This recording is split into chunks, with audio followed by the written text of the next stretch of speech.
একদিন রান্নাঘরে হঠাৎ শুরু হলো বড়সড় ঝগড়া। চাল গর্ব করে বলল, আমার ছাড়া কিছু হয়? ভাত না থাকলে মানুষ খাবে কি?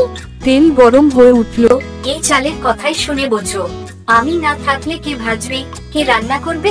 মশলাও চুপ রইল না, বলল, তোমরা সবাই নিরস, আমি না থাকলে খাবারে কোনো গন্ধই থাকবে না। এভাবে সবাই নিজের গুরুত্ব নিয়েই ব্যস্ত। তখনই শান্ত গলায় কথা বলল ডাল। বন্ধুরা, তর্ক করে লাভ কি? আমাদের প্রত্যেকেরই আলাদা গুণ আছে।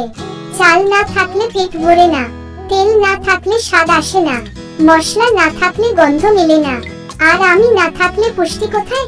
ডাল আরো বলল, আমরা একসাথে থাকলে তবেই মানুষ পায় আসল স্বাদ, একা একা কেউই সম্পূর্ণ নয়। শেষে রান্না হলো দারুণ স্বাদের ডাল ভাত।